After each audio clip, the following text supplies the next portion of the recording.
Hello, I am Mr. Darrow, and this is my virtual back to school night.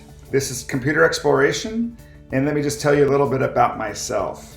I have a family. I have a daughter who just started high school, and I have a son who just started middle school. My wife teaches 5th grade over at Del Paso Manor.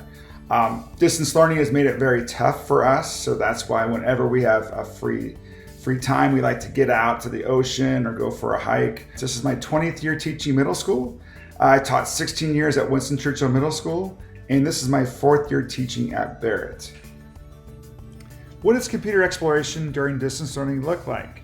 My job is to introduce computer applications and websites using the internet that can be used for school and possibly a career in the future.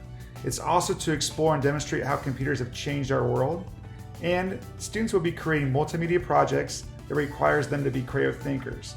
Lastly, we will explore ways to be positive digital citizens. Computer exploration is not a time for students to be texting with their friends or checking social media.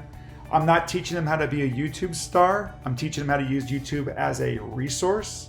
This is also not for playing computer games or video games. Lastly, this is not show and tell me about your pets.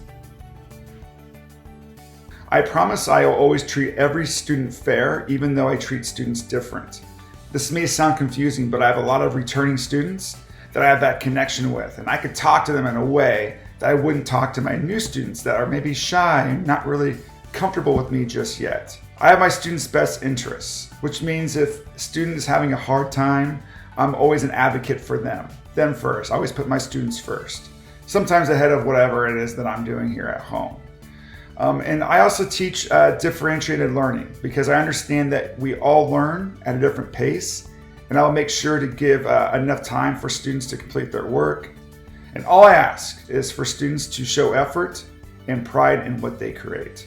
So the Common Core State Standards do not have a separate strand of technology. It's embedded in the curriculum and all the projects that we do each and every day. The weekly schedule.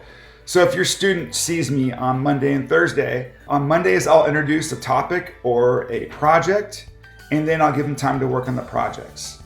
On the Thursday, I'll go over different types of techniques on how to create these projects. And if the students have any questions, they can ask me the questions then. And we could also do some sharing throughout the class. I'm also always online during my required class time, so I will stay online if students need to have questions. I'm making sure that I'm available for them there. Wednesday is a very fast day. It's just giving out information, giving them some directions to work.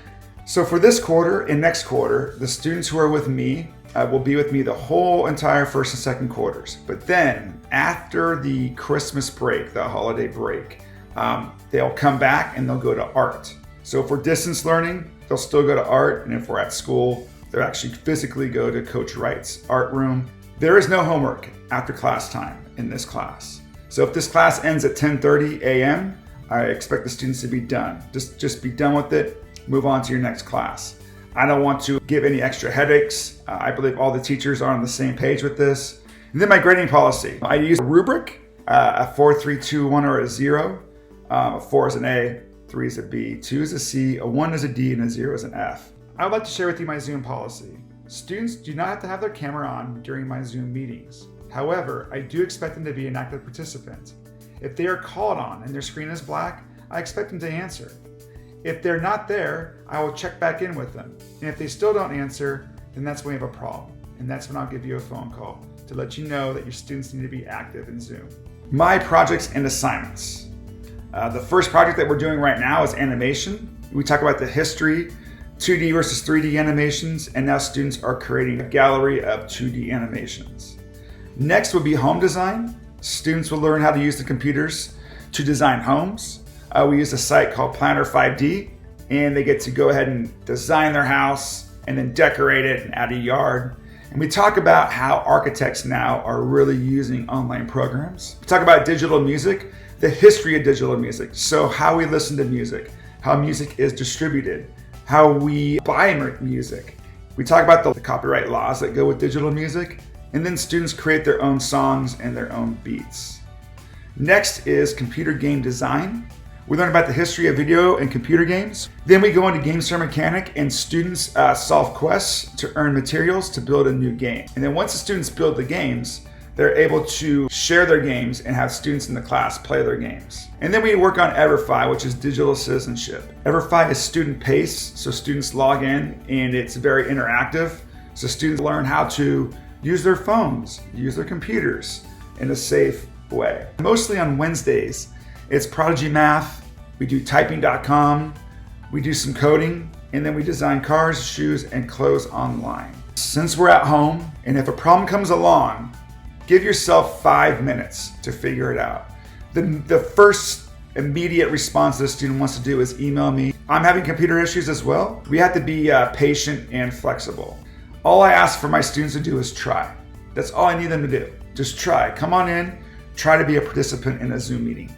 I ask my students, I'm asking the parents to please show me the same respect that I show you.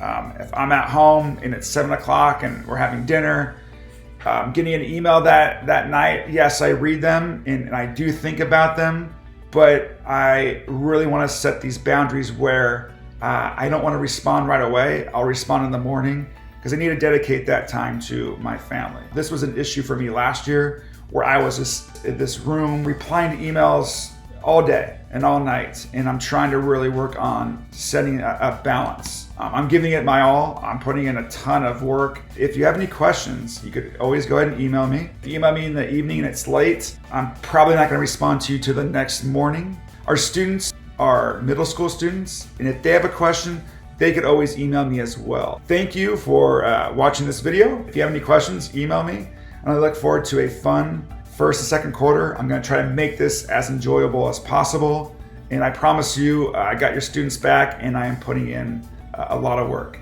Have a great night. Talk to you soon.